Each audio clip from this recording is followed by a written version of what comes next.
select the drop down to everyone and let us know who's here. You're welcome to post comments there throughout the show. If you do have questions for the panel, which I'm sure you will, because this is a topic that always brings up a lot of questions, please put them in the Q&A area, which is just to the left of the chat on the bottom nav. Okay, let's jump into it. Let me introduce our panelists. This panel is titled NFTs in Games, Fad or Opportunity, ? And our panelists are Chris Heatherly, Head of Games and Engagement at Recur. Welcome, Chris. Hey there. Great to have you here. Thank you.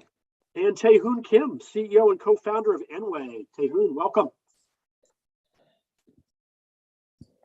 Thank you. Glad to be here. I think your video is still on. Oh, there you go. Okay, great to see you. And Andrew Chan, Head of Crypto Fanatics Collectibles. Andrew, welcome. Hi, thanks. Hi, everyone. Great to see you. Nancy Beaton, Senior Vice President of Strategy, Together Labs. Nancy, welcome. Thanks, Ted. And our moderator is none other than Phil Ranta, CEO of Wormhole Labs. Phil, take it away. Thank you so much, Ned. Thank you so much for having me. We could not have asked for a better panel for this topic. NFTs and games, fad or opportunity, which Chris Heatherly in our lead up to this hilariously said. Can we all just agree fad and go home? I think it's worthy of some debate, though, moving forward. I love this topic. It causes some of the most impassioned online discussion between NFT optimists and NFT skeptics. We saw it with Squaresoft. We saw it with Ubisoft. We saw it with a lot of in-betweens. It's a really hard one for the whole market to either get behind or get against. So I'm glad we're having this discussion. To level set a little bit, NFTs or non-fungible tokens are unique digital collectibles that can have interactive features or downloadable content on the blockchain. It was a $17 billion market in 2021, which is 21,000% growth from 2020. Although the percentage growth isn't quite fair because it went from a very, very small market initiative amongst the crypto enthusiasts to absolutely explosive with projects like NBA Top Shot, Bored Ape Yacht Club, CryptoPunks. And even though CryptoPunks was launched in 2017, it hit its stride with one sale in 2021 going for $7.5 million. But the intersection of NFTs and gaming has been fraught. Ubisoft took a pretty big hit for announcing their launch of Quartz, their blockchain play for in-game items, which has not done well after launch. Squaresoft announced in a New Year post they were exploring NFTs and were similarly dragged on Twitter. And now Squaresoft sold their Tomb Raider franchise to raise money for blockchain initiatives with similar unkind press. Personally, as someone who's been a gaming executive at Facebook and Mobcrush who talks about gaming and NFTs, I've been called out every time I name crypto and NFTs in the same breath as gaming as well. But on the brighter side, there are some incredible games launching using NFTs like Blanco's Block Party and Splinterlands, and interesting plays in the play-to-earn category like Axie Infinity and Gods Unchained, and the investment from major firms like A16Z, Moonrock, and Animoca brands have invested billions of dollars into the intersection of NFTs, gaming, and metaverse technologies, which are kind of gaming adjacent. All right, enough of the intro. Let's get down to our brilliant panel. I'd love to just go down the line and have everyone introduce themselves and what they do. And let's start with you, Chris Heatherly. Hey there, I'm Chris Heatherly. I am Head of Games and Engagement at Recur, which is an NFT company. We work with major brands like Paramount, Nickelodeon, MTV, Sanrio, and then NCAA sports, college sports, and many more to bring their IP to NFTs using our technology. Thank you, Chris. And let's go on to Tae-Hoon Kim. Hi, my name is Tae-Hoon. People call me TK. I'm CEO and co-founder of Enway Games. We are a subsidiary of Animoca Brands. We were founded about 10 years ago. We are experts in developing fast action multiplayer games, especially fighting games across devices. We've had hit games in Power Rangers IP. We had WWE game, and also recently Olympics games as well. And we also have Enway Play, a marketplace and play-to-earn platform for publishing blockchain games as well. Thank you. Thank you so much. Andrew Chan, you're up next. Hi, everyone. My name is Andrew Chan. I run crypto for Fanatics Collectible. We are a newly formed entity under Fanatics, the #1 e-commerce resale or seller of licensed sports apparel. Our specific mission under collectibles is to sell physical trading cards. So we bought Topps, which I think many are familiar with their childhood, with baseball cards, also now selling UEFA soccer and F1 amongst many others. And we recently released VFriends physical trading cards, as well as Jackass physical trading cards. There's obviously implications. I'll be coming from a different angle here, where we start with physical, but are broadening into games, blockchain technologies, and NFTs. I think we're just getting started here and looking forward to the conversation. Thank you. And last but certainly not least, Nancy, please introduce yourself. Thanks, Phil. My name is Nancy Beaton. I'm the SVP of Marketing and Strategy for MetaJuice. It is the blockchain subsidiary of Together Labs. We have the largest 3D social metaverse for the past 16 years, MView. We are coming out with another metaverse called With Me that's in soft beta right now, and in partnerships to bring out more metaverses where both our tokens and our NFTs can seamlessly operate. Thank you so much. So you've met our cast here. So please now go over to the Q&A box, drop a question. We'll address them at the end of this conversation. But there is a wealth of knowledge amongst this crew who are on the bleeding edge of this really interesting market. So please don't be shy about the Q&A. But let's get into our Q&A first, and let's start with none other than Chris Heatherly. You've had a really strong career in non-blockchain gaming, and I feel like there was a lot of buzz when you joined Recur pre-launch, or maybe it's just because we have a lot of mutuals on LinkedIn that I saw a lot of buzz when you joined Recur pre-launch. It was incredibly mysterious at the time, but incredibly well-funded. What did you see in their roadmap that indicated a strong future in the gaming market? Well, I started off as an advisor with the company, so I advised for many months before I came on full time, and I was really impressed by the founders and the engineering team in particular, because they had all come from DeFi backgrounds. They had helped build the USDC stablecoin. They were for companies like Circle and Poloniex, and had convinced me that gaming companies that were not native to the crypto space were going to struggle with the crypto part of making blockchain games. And I think we've seen that play out over the last several months, that there have been a lot of security breaches, a lot of problems with smart contracts.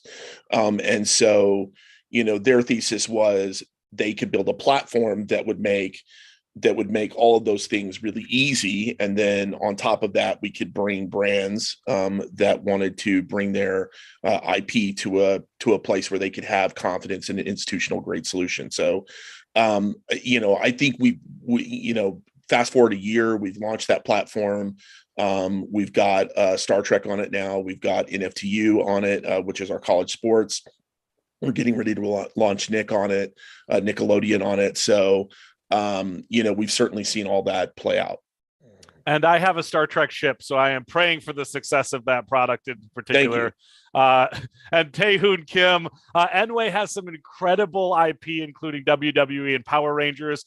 Given the complexity of the NFT market, yet mass market appeal to your brands, how are you looking at bringing the masses to games that proudly proclaim their NFT integrations?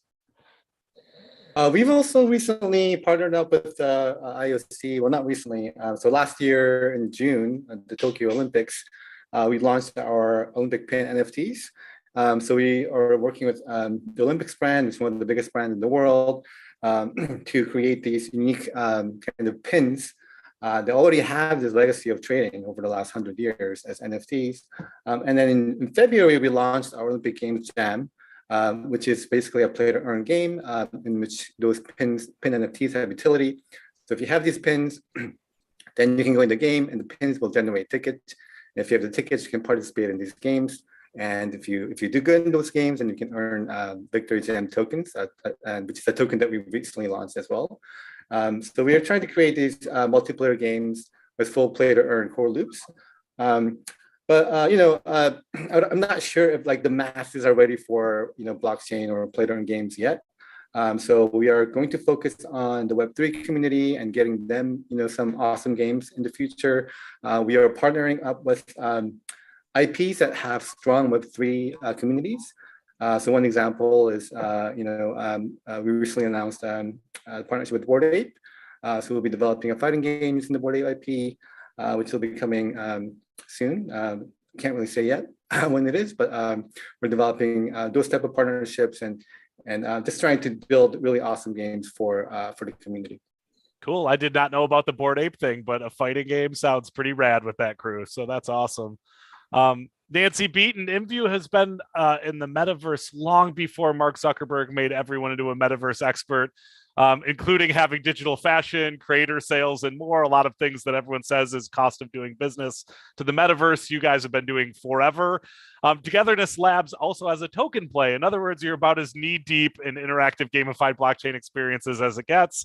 So how do you view deepening NFT integrations into your already thriving community? Yeah, we have about 1 million daily active users on the MView platform, and we have 200,000 active creators. And so what we're doing is we first launched a token called vCoin to open up our peer-to-peer market on the platform. And then now we are launching NFTs. And so we will seamlessly integrate it into the experience. We have 50 million goods in our marketplace today that people buy. And, they're buying millions of dollars worth of virtual goods today. So the concept of bringing virtual goods to our user base is a natural reoccurring habit for them on a regular basis, whether it's hair, shoes, hats, furniture for their rooms, cars, etc. And so now we're going to shift that over to NFTs, where we can also bring them exclusives, 1 of 10, resale market, and the ability to do this all with crypto with our vCoin token and our future vCore token, which will be out later this year. I'm looking forward to that. Very cool. And Andrew Chan, you're relatively new to Fanatics, where you joined from Mattel, where you created a lot of brilliant gaming experiences with their IP, many of which my kids play all the time. Fanatics is a wonderful collectibles company. And with your recent acquisition of Topps, formation of Zero Cool, which is VFriends, Jackass trading cards, it has a thriving NFT business. How will the future of these businesses intersect with gaming? I think that this is where got me so excited to join Fanatics. Is I previously, you mentioned, I spent the last 10 years or so in gaming, working for EA and Mattel and other gaming companies. And I think that the innovations that have made in games over the last 10 years, just in terms of mechanics, in terms of liquidity, in terms of community, in terms of entertainment, have really paved the path for a physical collecting of trading cards to move that direction. I think that's the fundamental basis of what we're trying to do is entertainment and community for physical trading cards. You layer on blockchain and the opportunity that presents for liquidity for that community, the diversification of things like collateralization of your assets. That's the interesting part I think we'll get to as technology evolves. So although I'm coming from a physical company that makes physical goods, my sole purpose here in the gig that I'm in is to expand it. And I think gaming is obviously a core vertical, but all the tool sets that every one of us have been using for the last 10 to 15, 20 years, sometimes 30 years maybe, are applicable to what we're doing here because because of blockchain technology. So I'll just underline that, but I'm happy to talk about blockchain technology, but NFT is also always the consumer-facing version of that today. I love it. And we've all introduced ourselves. Please don't be shy to everybody out there. Introduce yourself in the chat, drop your LinkedIn, create community here. That's what Web3 is all about, right? We got to create a community. But let's go down the line with the big operative question that I'm sure a lot of people who read the title of this talk wants to know. What is it going to take for gamers to come around to NFTs, or will blockchain games have to create or lean into core crypto users, kind of like Taehoon was talking about, and then grow outward from there? Do you think there is a tipping point, and what's it gonna take? I mean, I think that it's a different type of gamer. I mean, I do agree with Taehoon that you start with people who understand NFTs and believe in NFTs, and then you build out from there. There's a segment of the game of the core gaming audience that is very conservative and doesn't like their games to change. And and reacts negatively to anything that's new. I was part of the free to play revolution, on mobile, and this, gives me flashbacks to that era and all the hate we got around that business model. A decade later, Fortnite is one of the biggest games in the world, amongst others that are, free to play. Wars, Call of Duty Warzone is one of the, is one of the biggest Call of Duty titles. It is actually, starting to take momentum away from the $60 box product. So, these things take time, and core gamers in some ways are not early adopters in this sense. But I also think it's a different type of game. Games built on the blockchain are games that are built around markets. And so, a lot of the gameplay has to be around the way that people interact through those marketplaces. And that's not a style of gameplay that appeals to all gamers, but that's okay. I don't like first-person shooters personally, right? But there's lots of other types of games that I like to play. So I think you have to focus on the audience that likes this type of game and then build out from there. No, it makes a lot of sense. Anybody else? Yeah, I would say we're actually coming to it kind of from both ways. So we're introducing crypto, traditional crypto, but we're introducing benefits of that to an established base of users that I would say may or may not be crypto inclined or blockchain primed. And so what we're doing is we are taking all the benefits that they'll receive from this and talking it to them in their language. So like I said, we have 50 million goods. They're spending millions a month on these digital goods today. To shift those over with the benefits of NFTs on blockchain with resellability and exclusives, that's something that our creator community and our buying community really want. We will call them NFTs, but we also call Bitcoin kind of digital cash. We don't promote a ton that it's cryptocurrency to our users, because they like the benefits of it. They don't need the hesitation around some of the jargon around it. And so for us, I do agree that there are markets that you can go straight to that are primed and ready for, NFTs, and that's a great Web3 game market. But then there's also, we're also coming at it at this direction where we have an embedded base of 1 million daily users that we're going to bring and introduce to them. And we're doing it through the benefits they'll get out of it. I love it. And Andrew, I imagine since you're already a pretty mass market brand and you're dealing with IP like Jackass, right? I assume that you are, as I was told this morning, Web 2 in as opposed to Web 3 out.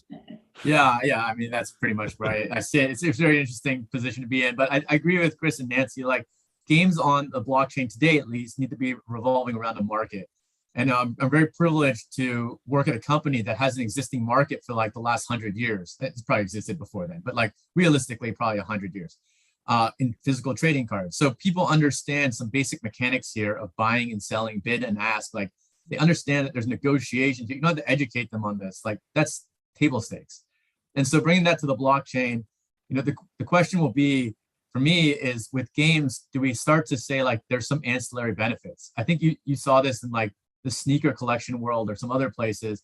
Those are games in themselves. Who can get the allocation first? Who can get the rarest of the rare? Who can brand themselves and get the Yeezys, and make a statement and flex that? Like, these are all things people do in these games. How can we start to evolve what we do in sports trading cards and entertainment cards to that world? So I think it's going to take some time, but that's the objective of why it crosses over. I think gamers just want to play great games. There would have to be blockchain or play to earn games developed for that Web3 community around markets, like everybody's talking about here. But it would still have to compete with other top tier like regular games in terms of gameplay, fun, quality, innovation, freshness, replayability, etc. And when you have a game like that come out, I think it will start to win over the hearts of the regular gamers as well. And they will quickly realize that the ownership piece adds more meaning to the games over time, and the community becomes stronger.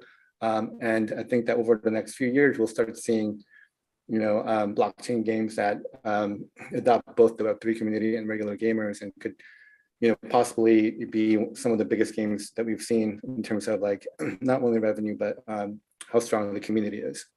I agree. And I think, I was just going to say, I think Taehoon's right. And I think that the blockchain integration has to be as foundational as the traditional gameplay.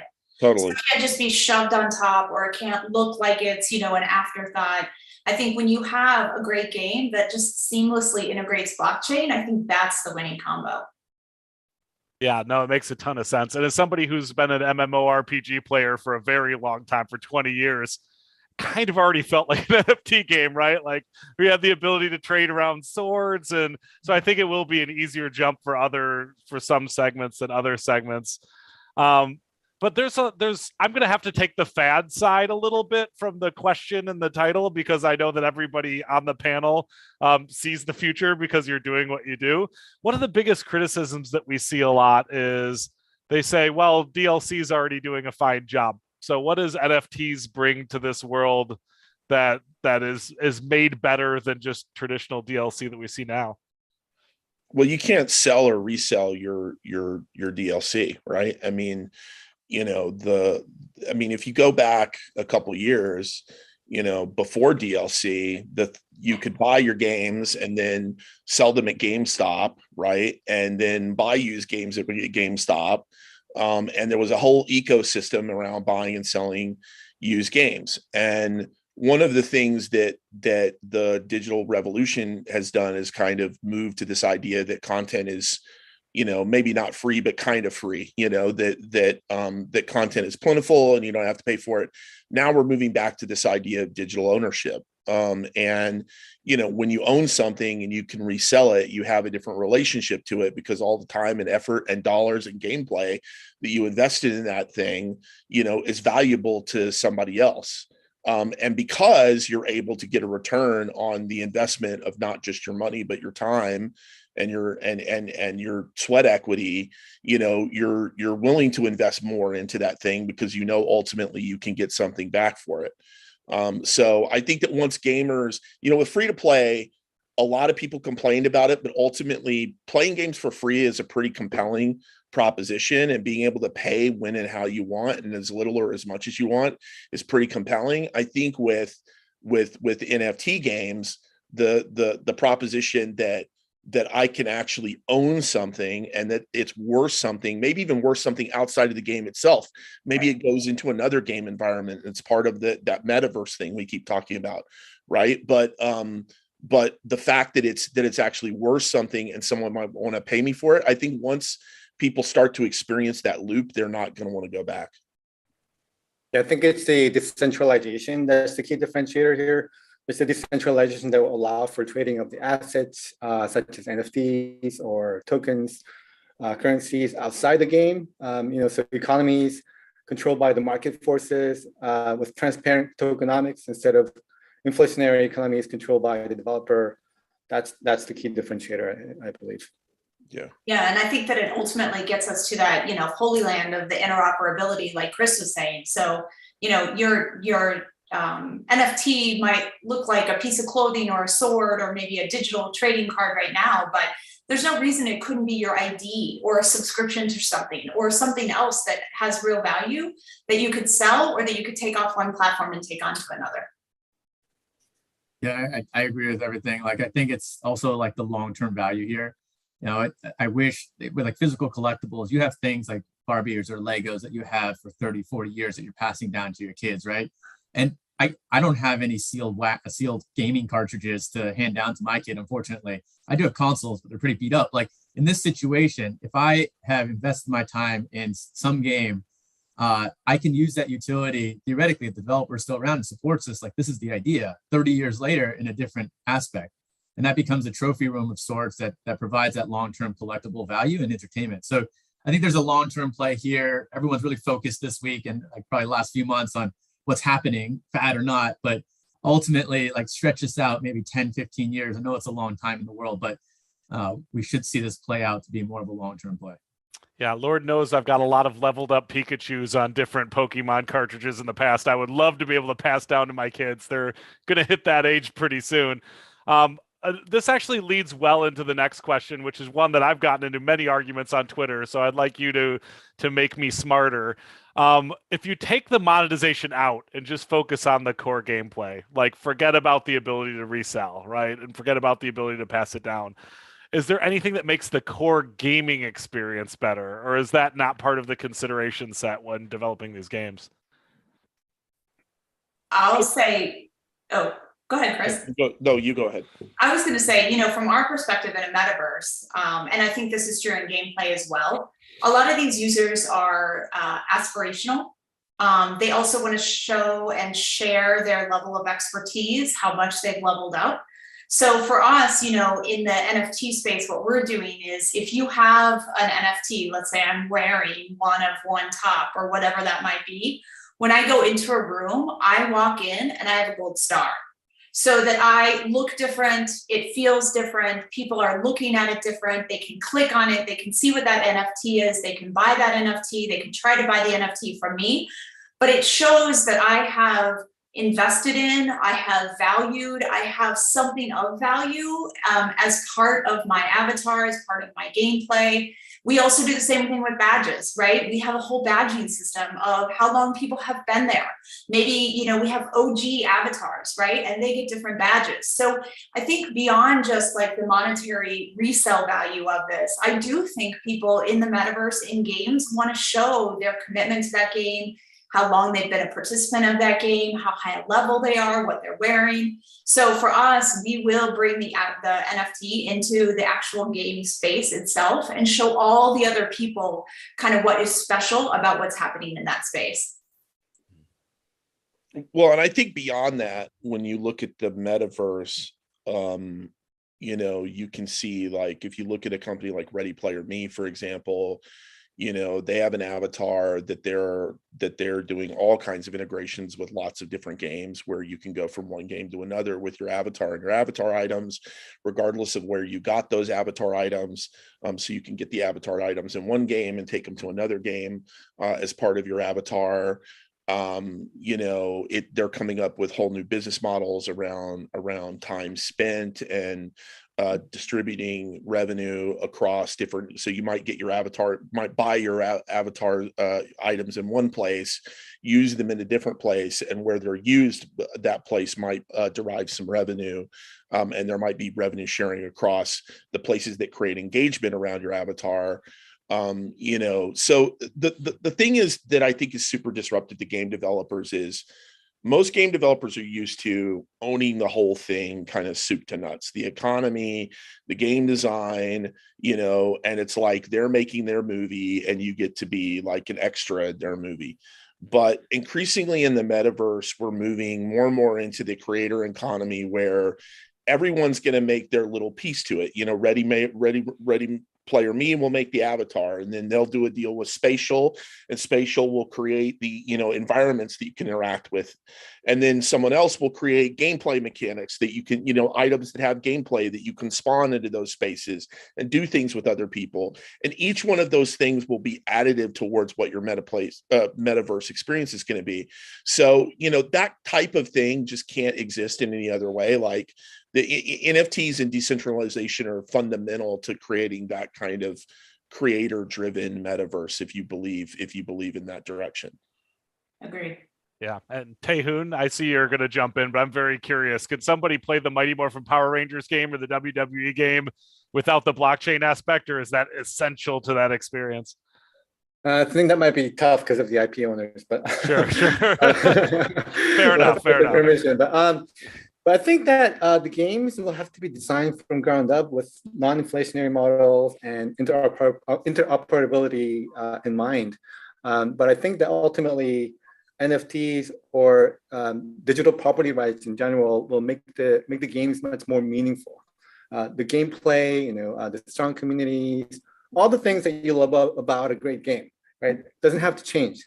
You can still have all the awesome innovations from gaming still happen in a regular fashion, but I think it will just make them a lot more meaningful for people.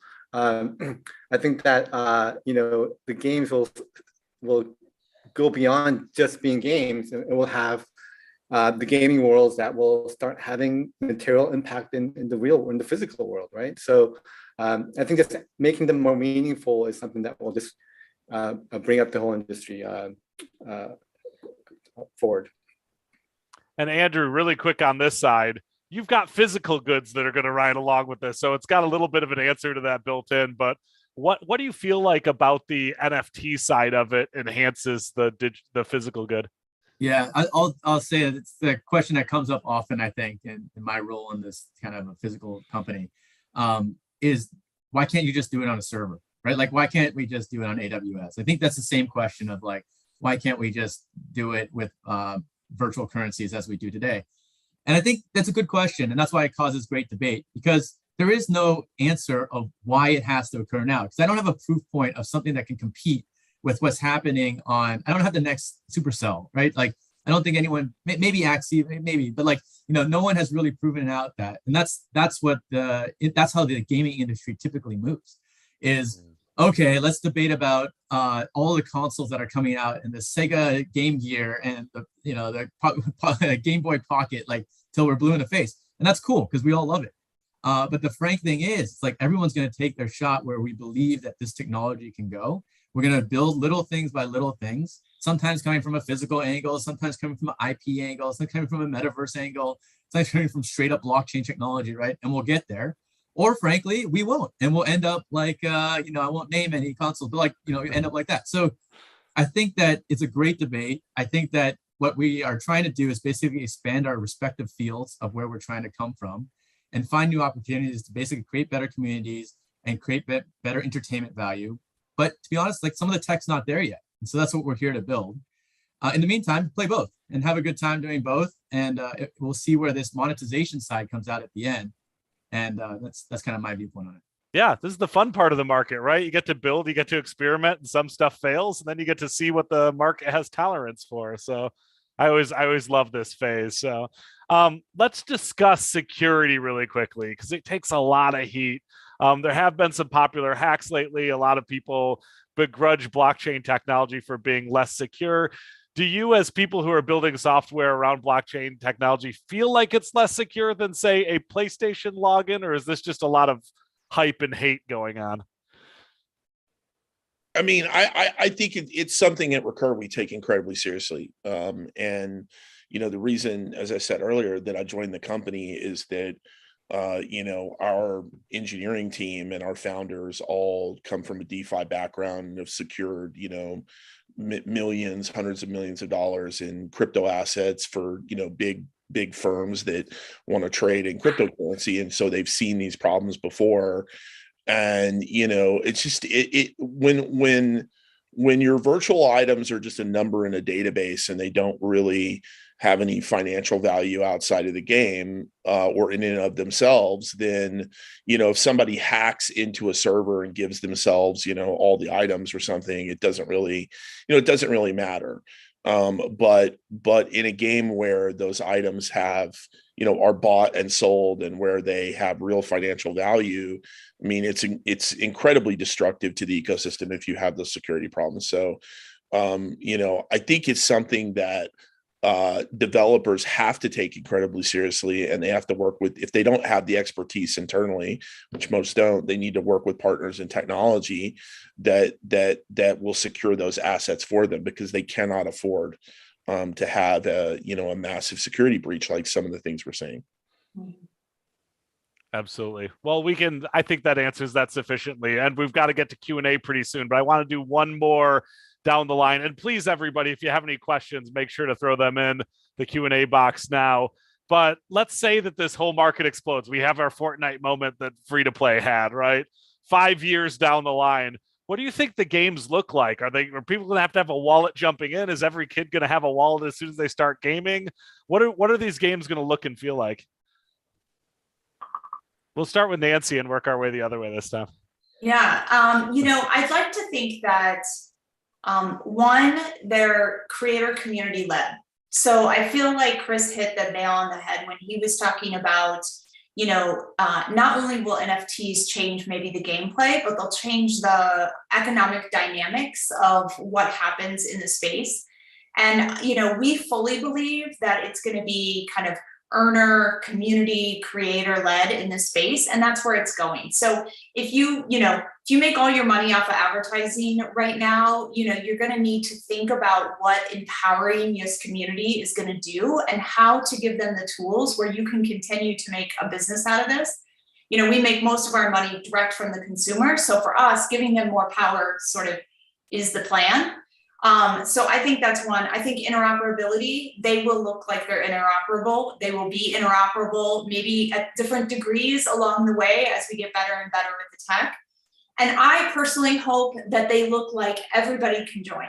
And now maybe when you want to transact at a certain level, you might need to have a wallet. You might, if you want NFTs, you might have to have a wallet.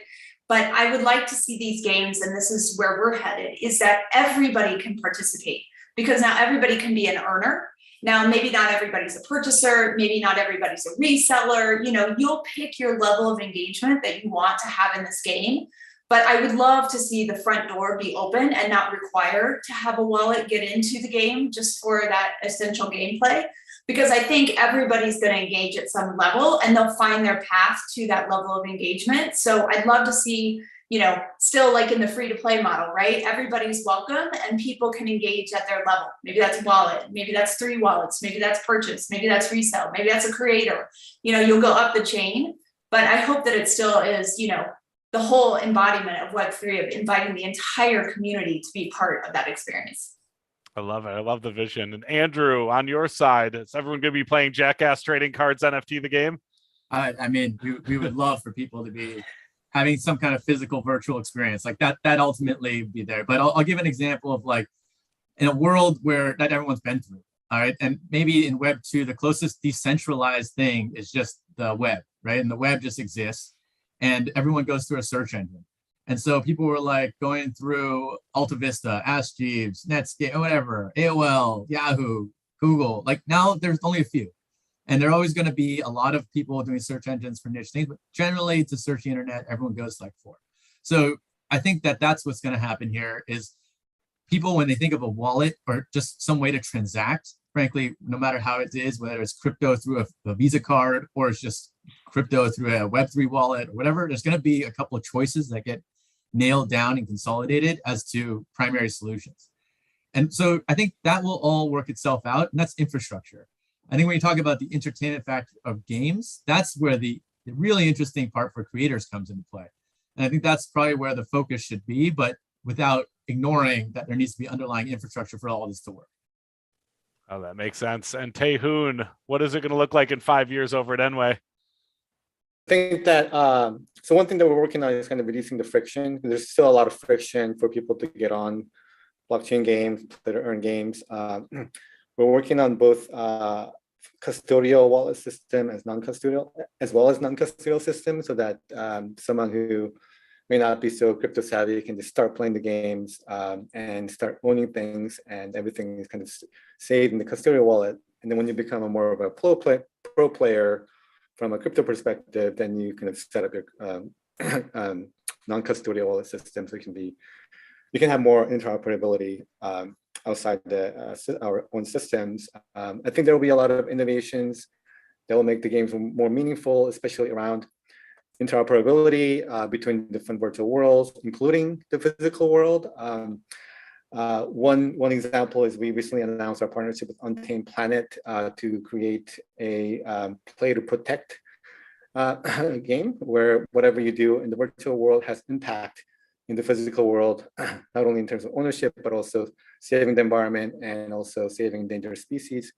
So those kind of innovations, I think, will continue to happen.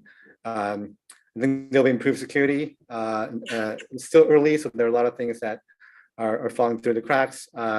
More clear regulations, I think, will happen so that people will know exactly, there won't be any vagueness that scares a lot of people to want to get into this space. So we hope that there will be a game that becomes a massive hit. I think it's going to be from MMORPG space, just because that just fits so well with the sector. But we love to be in a space where we are the developer ourselves, or we're publishing one of these games. I love it. Very excited for that. And Chris Heatherly, what are you going to look like in 5 years? Everything everybody just said, especially Nancy, I think shorthand way to say it is it's going to look a lot like Roblox, but way bigger and deconstructed and decentralized, where Roblox is not one destination run by one publisher, but it's an ecosystem where a lot of players play together, and where hopefully a lot of creators are creating content in a lot of different ways. You'll have people doing, digital fashions who are just skin creators. You'll have people who are actually creating, games within those ecosystems. And hopefully those creators are being compensated in a better way than they are today. I love it. I love it. And we've got limited time left, but we do have one question that I feel like is the operative question of NFTs. So I'd like to leave it with this and go around a little bit. An anonymous attendee asked, is Bored Apes currently the face of the industry? And is that part of the problem? So many people think NFTs are just pictures of monkeys. How can we move past that? Which is frankly the ultimate sick burn on Twitter you always get with NFTs, is like, I screenshotted a picture of a monkey for free, right? How do we get past that reputationally of just pictures of monkeys? I think we change it to penguins. That's great. Yeah, pudgy penguins is already out there. Yeah. Yeah, I think we're gonna have to show more people more value, right? I feel like right now it's the news, right? It's the news because of the other side. It's the news because of the new metaverse. It's the news because of the land sale. And it's a lot of the news if you're in the space. If you're not in the space, I think you need to see more value, more frictionless ability to participate in this space. And that, I think, comes in the places where you want to spend time. I don't have a lot of friends that are just naturally spending their time outside of my crypto friends, on a marketplace looking for the next thing, right? They're spending their time in games. They're spending their time connecting with friends. They're spending their time in metaverses. And I feel like the more that we bring value to more people and make it frictionless for them to participate and not just for a few to hold the value, I think it will start to open up, and I think people will start to recognize it. I mean, even my son, we're collecting, Andrew, I have to jump on those cards. We're collecting the DC tradable cards right now, and we want to go and buy them and put in our wallet. And so I think the easier it gets for people to participate and the more easy it gets for more people to participate, I think then you'll get beyond kind of the news of the day, which we all probably live in every day in our inboxes. Absolutely. Yeah, shout out to the DC hero cards too. I'm also a collector, and they're addicting and awesome. So Sorry, Taehoon, I think I cut you off. No, I say Bored Ape Yacht Club is a club with members. The owners are the members, and they have IP ownership of whatever they own, which is a new concept. And they've just done a fantastic job of just energizing that community. So every member is a crazy kind of an evangelist for that. I think there will be more projects that kind of learn from the best practices here, and it's all about community building. It's all about building a community that's passionate and wants to do things with each other, talk to each other, and just have a good time with each other. And gaming is the next natural step in this direction. So right now, they are the leader in the space a little bit on how to develop these type of communities. But we will see more of it coming in the future, and maybe there will be even bigger communities that come down the road than these guys. Yeah, and in all fairness, I say hats off to what they've done and all these other successful NFT communities. It is amazing what, Bored Apes and others have built. So, I think at the heart of it with that community, it's amazing. So give them kudos for that, for sure. That feels like an awesome place to leave it because we're officially out of time. The time flies, but thank you so much, panel, for being here. Everybody go find them on LinkedIn, keep the conversation going. And I hope you enjoy the rest of the panels. And now we'll turn it back over to Ned. Thank you, Phil. Thanks, Chris, Taehoon, Andrew, Nancy. Fantastic panel. We really, really enjoyed it. And thanks for the great questions to all the audience members. Please continue that in our next panel, which is Into the Metaverse. We will start at the top of the hour. This was a great setup for that discussion.